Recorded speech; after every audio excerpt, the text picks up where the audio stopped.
Bom, então o que a gente tem agora, né? Sobre a sobrecarga. Então, na aula 9, a gente viu um pouquinho sobre sobrecarga. Então, o que a gente precisa? Quais são os pontos principais que a gente precisa lembrar? Primeiro, o aumento de tensão devido à sobrecarga, ele é dado na tensão efetiva. Então, se a gente precisar calcular as tensões finais, por exemplo, depois que eu coloquei uma obra ali, eu preciso calcular a tensão efetiva inicial, e aí a tensão, a sobrecarga vai ser dada na tensão, vai ser aumentada a tensão efetiva, tá?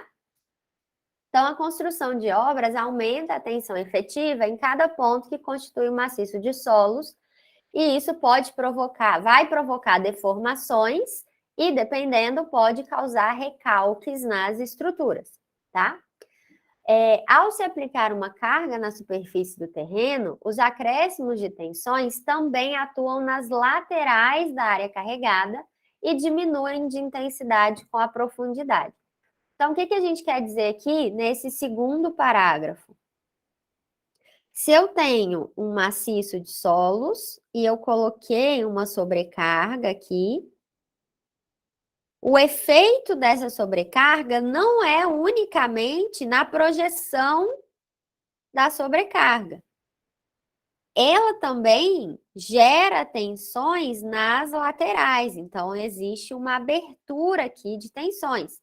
Essa lateral também vai estar experimentando um aumento de tensão efetiva devido a essa sobrecarga, e não só logo abaixo da projeção, tá? Obviamente, esses valores das laterais são menores do que na projeção, mas eles existem, tá? E aí, com essa ideia, a gente consegue desenhar o famoso bulbo de tensões, né?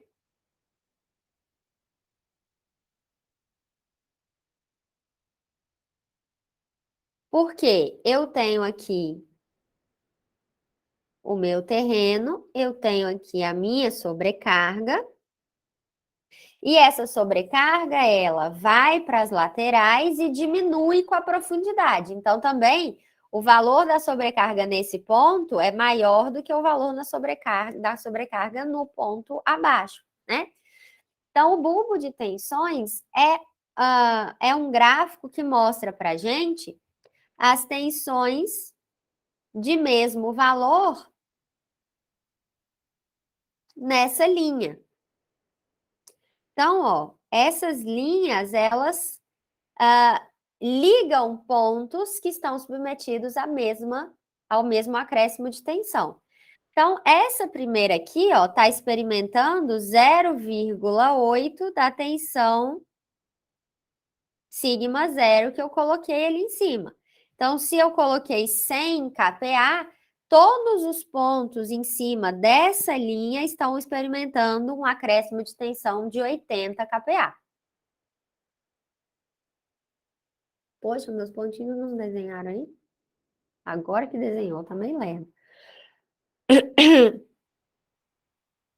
Essa segunda linha que eu tracei seria a linha do 0,5 sigma zero. Então, 50 kPa está sendo descarregado em todos esses pontos dessa segunda linha, tá? Aqui acabou minha página, então eu vou desenhar o bulbo embaixo.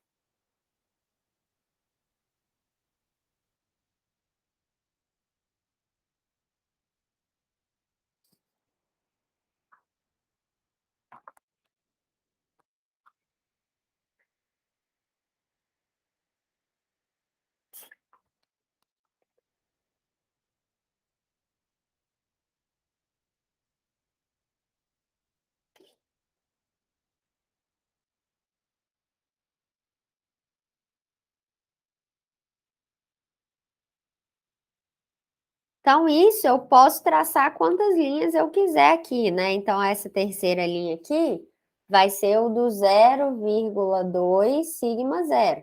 E observem que a linha, ela vai um pouquinho para o lado, né? Porque eu tenho acréscimo de tensões ali nas laterais, tá? E por último, a gente tem,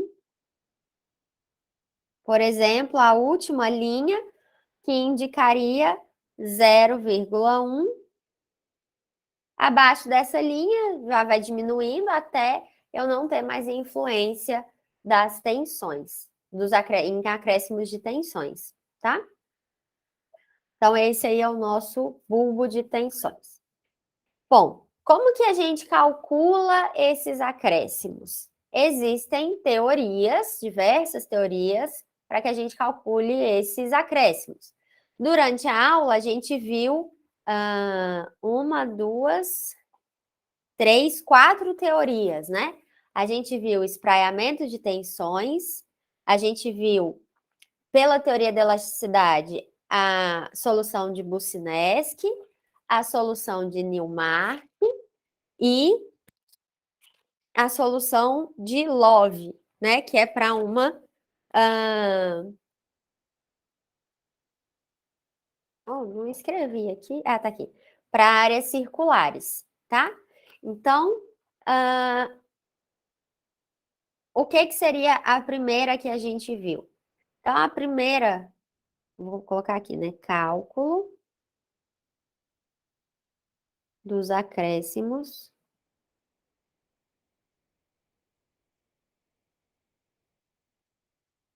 de tensão. Então, a primeira que a gente viu foi o espraiamento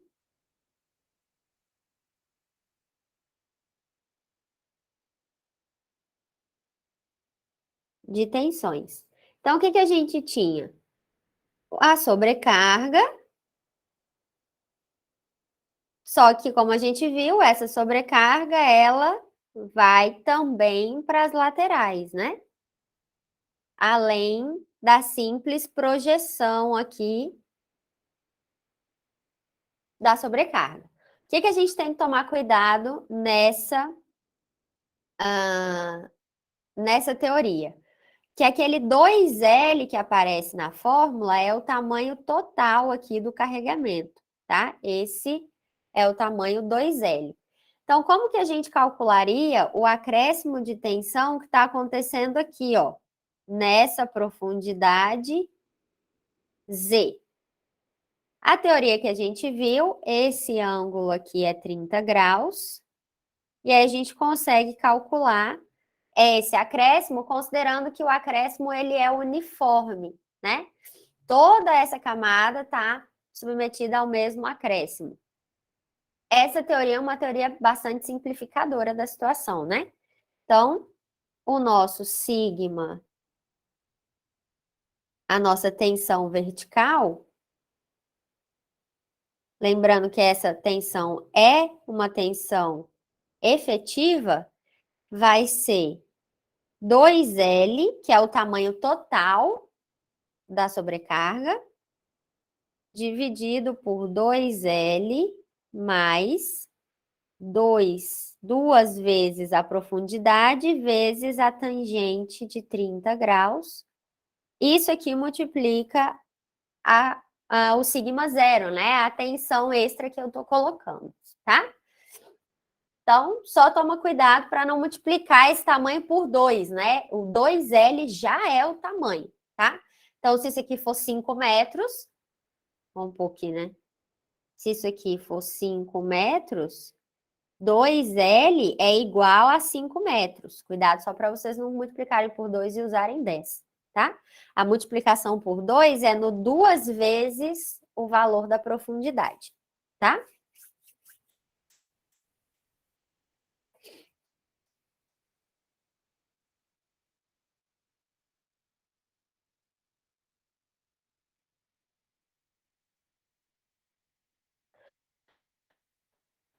Bom, depois a gente entrou nas fórmulas da teoria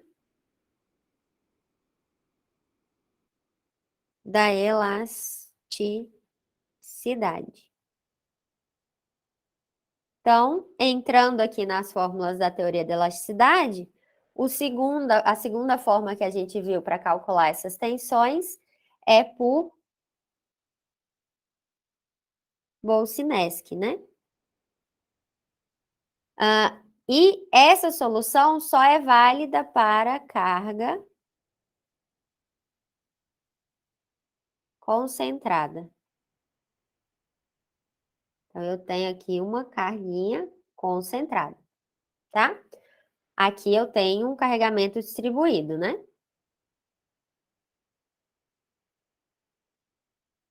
Aqui eu vou ter uma carga concentrada P, tá? Então, como que era o Bucinesc, né? A gente tinha aqui a carga P aplicada no terreno e eu quero calcular a tensão nesse ponto aqui. Eu preciso saber qual que é a profundidade Z.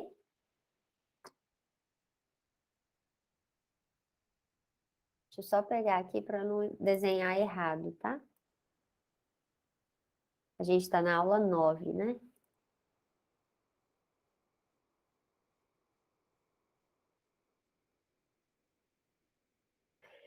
E o raio é a distância entre esse ponto e a aplicação do carregamento. Esse aqui é o raio. E aí é aquela fórmula feinha lá, né? Então a gente tem que, deixa eu desenhar isso aqui para o lado para não ter perigo de não caber a fórmula aqui.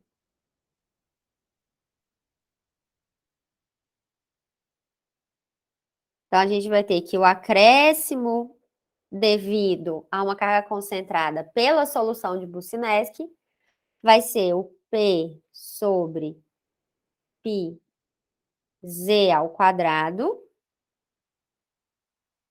que multiplica 3 meios dividido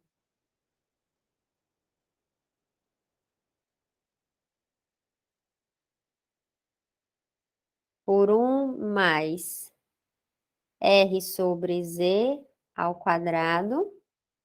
Isso aqui elevado a 5 meios.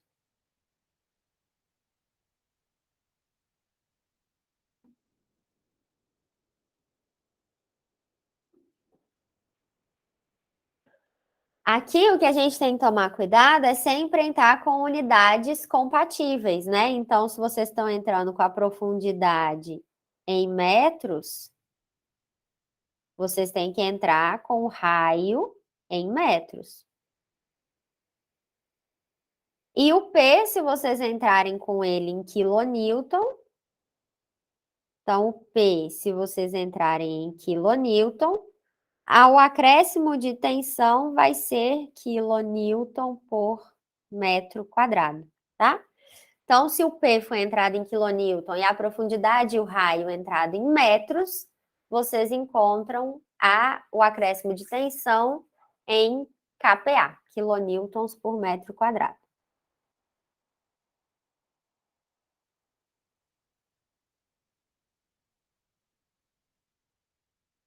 Essa solução de Bucinesc, a gente tinha aquela questão de quando a gente está considerando pontos exatamente embaixo do P. Quando eu estou exatamente embaixo de P, eu tenho que o meu R é igual a zero, né? Então, ó, se o R é zero, zero sobre Z é zero. Zero ao quadrado é zero. 1 mais zero é 1. Qualquer número, 1 elevado a qualquer número é sempre 1.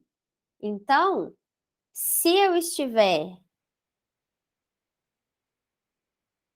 na situação onde R é igual a zero, eu vou ter que a tensão vertical vai ser P sobre πz ao quadrado, que multiplica 3 meios. E é exatamente embaixo de P que a gente vai experimentar os maiores valores de acréscimo de tensão, né? Obviamente, quanto maior a profundidade, menor esse acréscimo. Mas comparado com pontos do lado, o maior acréscimo se dá exatamente embaixo do carregamento P, tá? Da carga P.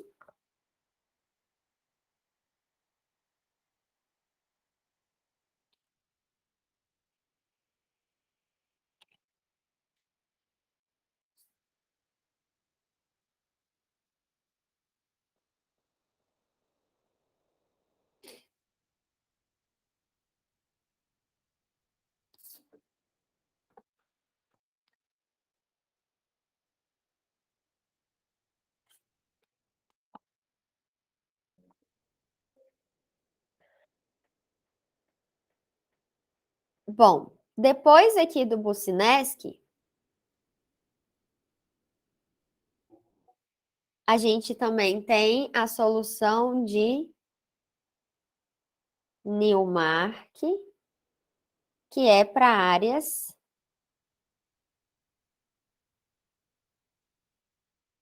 retangulares. Qual que é o problema dessa solução, né? A gente só consegue pegar valores no vértice do retângulo, tá? Então, se a gente considerar aqui, por exemplo, deixa eu tentar desenhar isso aqui.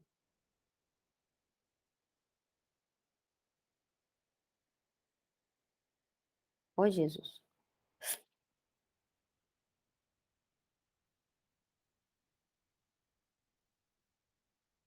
Não, assim não vai dar certo. Ah, acho que eu não vou conseguir desenhar, não.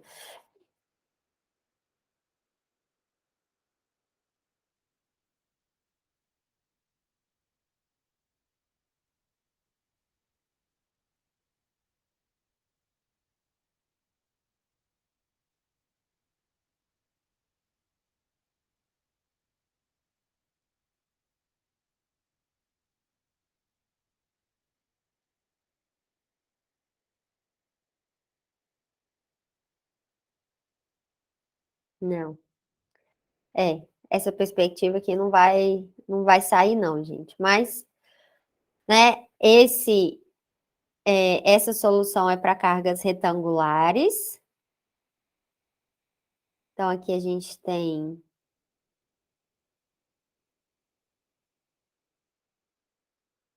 uma carga retangular, e a gente só consegue calcular embaixo desse ponto.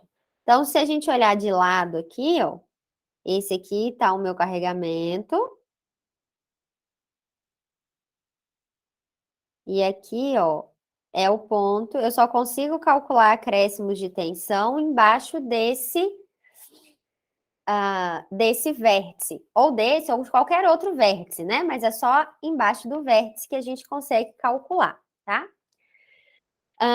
Como que a gente usa, né? Qual que é a expressão? Vai ser o acréscimo de tensão vertical vai ser um fator de forma I vezes o sigma zero, que é esse sigma dado aqui, essa carga retangular, tá?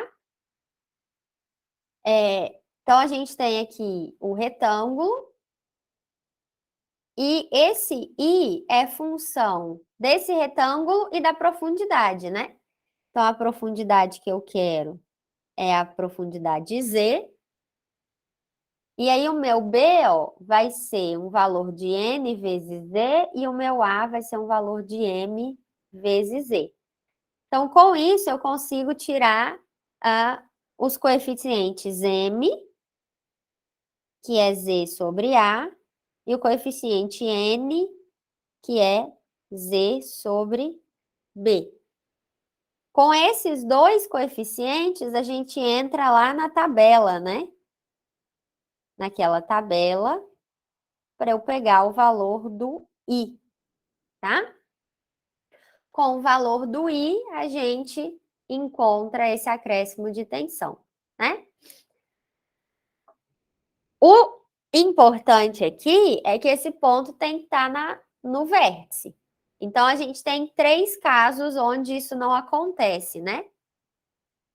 O primeiro caso é quando a gente está falando de pontos internos. Então, quando eu tenho um ponto interno, aqui está a minha projeção e eu quero calcular nesse ponto. Eu vou precisar que esse ponto esteja no vértice para eu conseguir usar a solução de Newmark. Então, quando a gente tem um ponto interno, a gente vai ter que dividir essa área em 4, né? Porque agora esse ponto é vértice desse retângulo 1, desse retângulo 2, desse retângulo 3 e desse retângulo 4. É vértice desses 4 retângulos.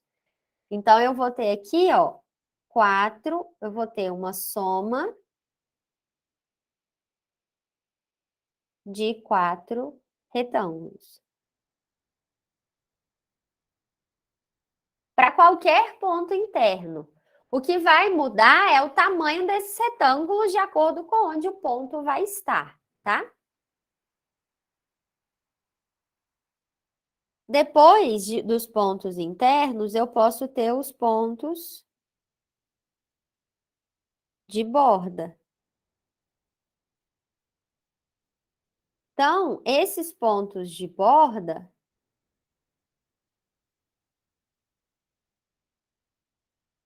a gente tem duas situações. Na verdade, a gente tem 4 situações, mas duas são iguais, né? Eu posso ter um ponto aqui, ou eu posso ter um ponto aqui, na borda vertical ou na borda horizontal. Quando isso acontecer, eu vou dividir a minha área em 2 retângulos. Retângulo 1, o retângulo 2, o retângulo 1 e o retângulo 2. Agora, esse ponto é vértice desses 2 retângulos 1 e 2. Então, aqui, nesses 2 casos, eu vou ter a soma de 2 retângulos. O que vai mudar é o tamanho desse retângulo, se o ponto está um pouquinho para cima, um pouquinho para baixo, um pouquinho para o lado, um pouquinho para o outro, tá?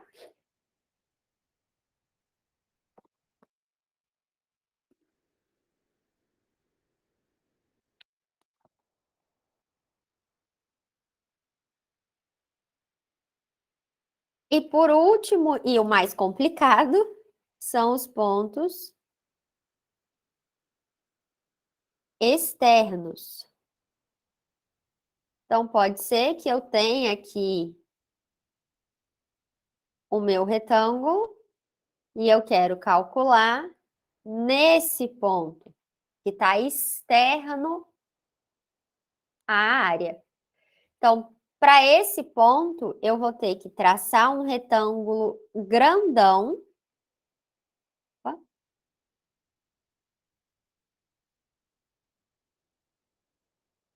Que coloque esse ponto dentro de um retângulo.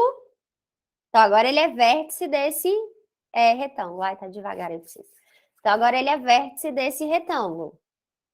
E eu tenho que pegar a minha área inteira, eu tenho que abarcar a minha área, tá? Então, eu tenho esse grandão. Eu vou colocar ele aqui, ó, de azul. Então, eu tenho esse retângulo inteiro aqui, ó. Que eu vou chamar de retângulo 1.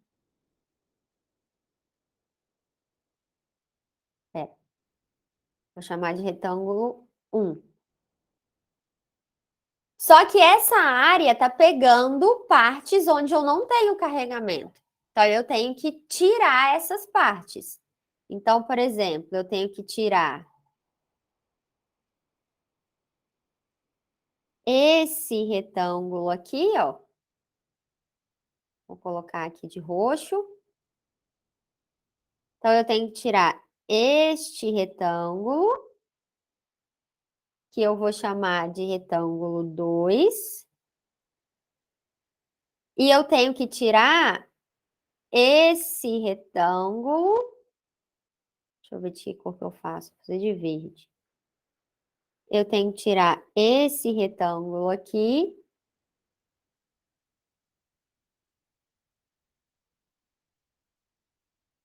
E aí eu tirei essas áreas que eu tinha acrescentado, né? Só que se vocês observarem, eu retirei 2 vezes esse retângulo pequenininho.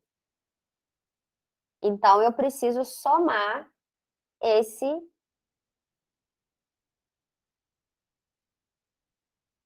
retângulo pequenininho aqui em amarelo, tá? Seria o nosso retângulo. Opa, pera aqui que não tá desenhando ali, né?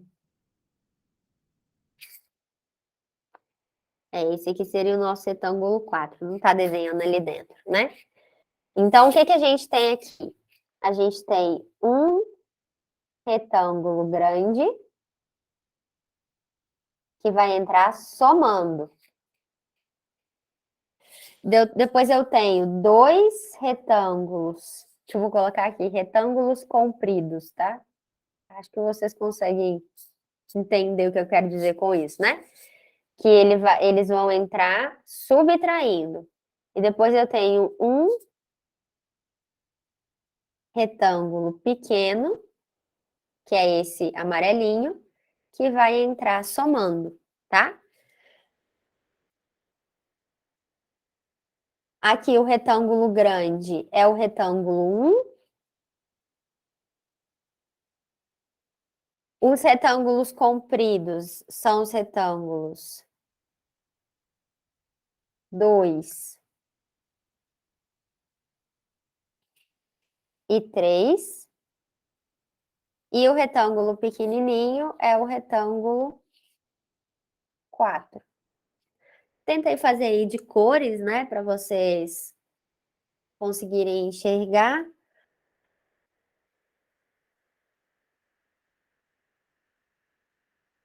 Então, esse aqui é o retângulo 4.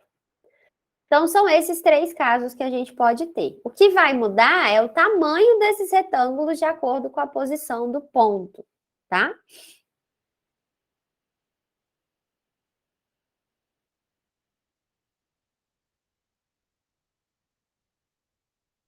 Então, aqui a gente sempre só soma, né? Eu vou somar, ó, esse retângulo com esse retângulo. Vou somar esse com esse.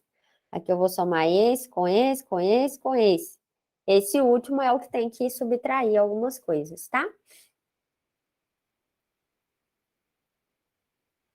E por último,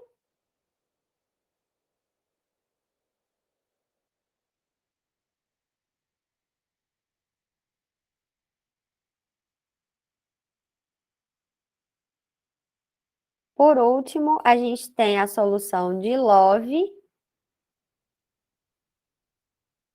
para áreas circulares.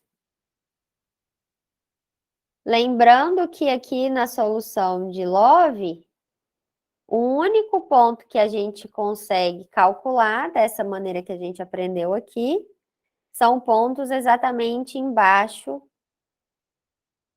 do raio, tá? São pontos exatamente no centro da área circular. Então, aqui é a nossa profundidade Z. Então, o acréscimo de tensão vertical por Love é o valor de P. Aí aqui toma cuidado, o P é o sigma zero, tá? Em kPa. Enfim, cada um chamava de uma coisa, né? Então, que multiplica 1 menos 1 sobre 1 mais R sobre Z ao quadrado elevado a 3 meios. Onde R é o raio da área circular. Z é a profundidade e P é o valor da sobrecarga em kPa, tá? Então, é só aplicar essa fórmula, né? Então, só colocar aqui, ó, válido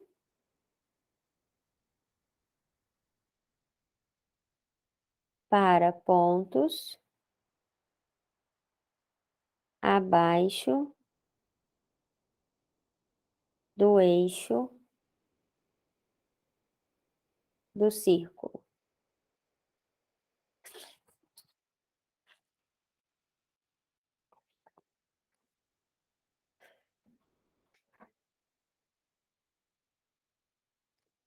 E aí a gente encerra a aula 9. Então, a gente conversou, obviamente, várias coisas lá na aula, dei uma olhadinha nos slides, tá? Refaçam lá os exercícios que a gente fez em sala. E aqui eu vou fazer o exercício 8 da lista extra de vocês.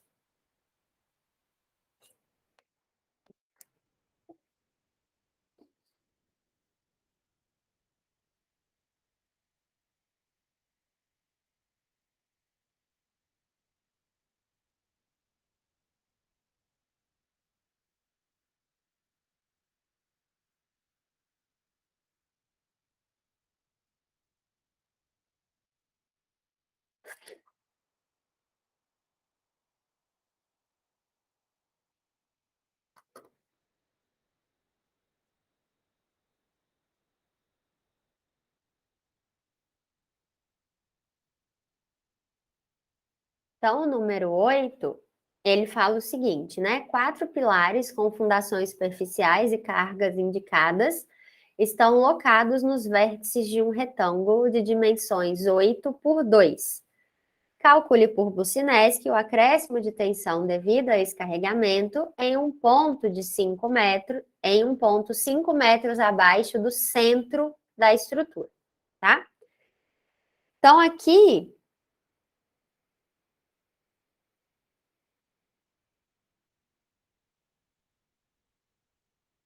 o desenho é o seguinte. Então, eu tenho uma projeção aqui da minha estrutura, um prédio aí retangular, que está apoiado em 4 pilares. Esse pilar, esse pilar, esse pilar e esse pilar. Cada pilar pode ser considerado como uma carga concentrada aplicada ali no ponto, tá? Onde ele está descarregando. Então, ó, esse pilar aqui tem 400 quilonewtons, esse aqui tem 300, esse aqui tem 300 também, e esse aqui tem 400. Eles estão uma distância aqui, ó, de 8 metros na horizontal e 2 metros na vertical. E ele quer calcular para uma profundidade Z igual a 5 metros, nesse ponto aqui, ó, no centro da minha projeção. Então, aqui que vai estar distante 4 metros e 1 metro, tá? Então, o que eu vou precisar, né? Eu sei a minha profundidade. Eu preciso saber qual que é o raio, né? Qual que é a distância do ponto onde eu estou considerando até o ponto onde eu quero calcular esse acréscimo de tensão. Nesse caso, a gente vai ter que pegar essa distância aqui, ó. Então, eu vou ter que pegar a distância desse ponto até o ponto onde eu quero calcular. Essa é a nossa distância R, tá? Que a gente consegue ver que é a hipotenusa de um triângulo retângulo, ó. Aqui é 1 metro e aqui são 4 metros. Então, o nosso R, ele é isso aqui. 1 metro, 4 metros, R. Como aqui é um triângulo retângulo, eu vou ter que R ao quadrado é igual a 1 ao quadrado mais 4 ao quadrado. Então, o nosso R vai ser a raiz quadrada de 1 mais 16, que é igual a 4,12 metros. Então, o principal ponto desse exercício era vocês acharem essa distância, tá? Essa distância R. Bom, eu tenho 4 pilares, então eu vou ter que calcular o que cada um desses pilares está fazendo lá no centro. Só que eu tenho 2 pilares de 400 e 2 de 300. Então, eu vou calcular para o de 400 multiplicar por 2, vou calcular o de 300 multiplicar por 2. A soma desses 4 pilares vai dar o acréscimo no ponto onde ele está pedindo, tá? Então, a gente vai utilizar Bucinesc, que foi o que ele pediu para a gente utilizar, né? Eu já volto lá embaixo. Então, só vou copiar isso aqui para não ter que reescrever.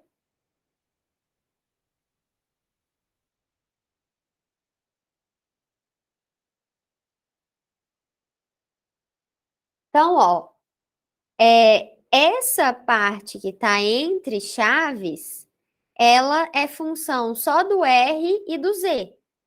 Então, independente se o P muda, esse valor entre chaves é sempre o mesmo. Inclusive, esse valor entre chaves dividido por πz ao quadrado, sempre é o mesmo, né? Então, a gente pode calcular esse valor e depois só multiplicar por P, por 400 e depois por 300, né? Então, como que ficaria isso aqui? Eu posso escrever que isso aqui é P sobre π ao quadrado, π vezes z, que é 5 metros ao quadrado, que multiplica 3 meios dividido por 1 mais. O R é 4,12 e o Z é 5 elevado ao quadrado elevado a 5 meios.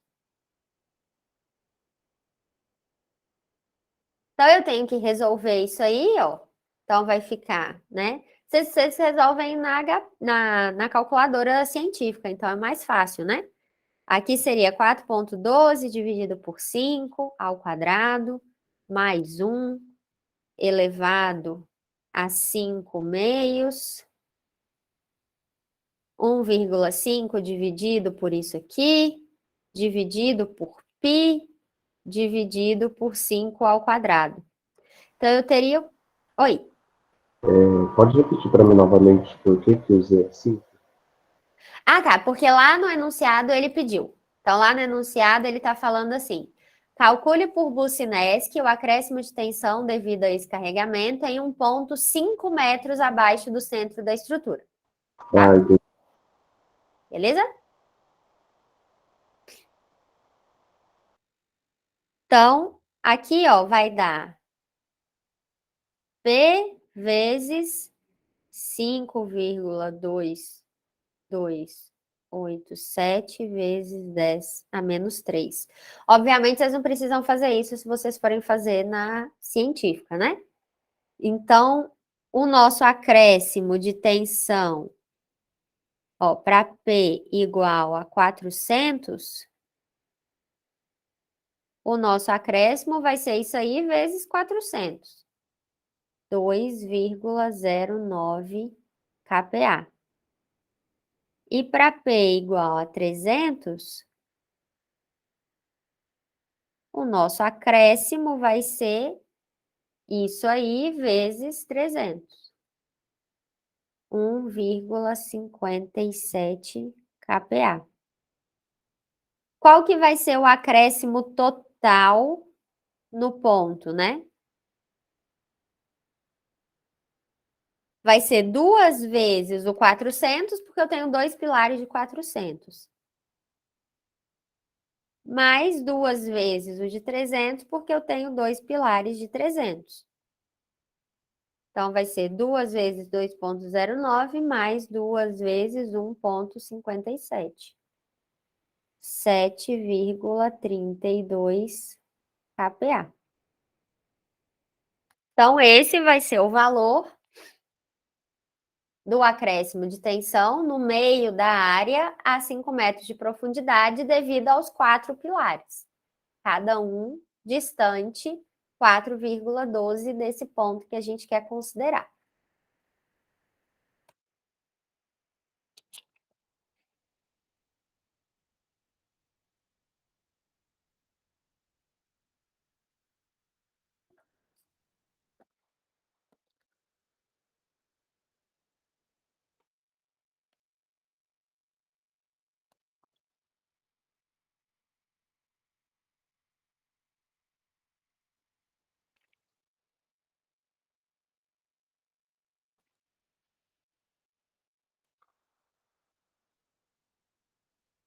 O exercício 10 é por LOVE, então é bem tranquilo, né? O LOVE é o mais tranquilo de todos. O exercício 9, ele já é por Newmark, tá? Deixa eu parar aqui de novo.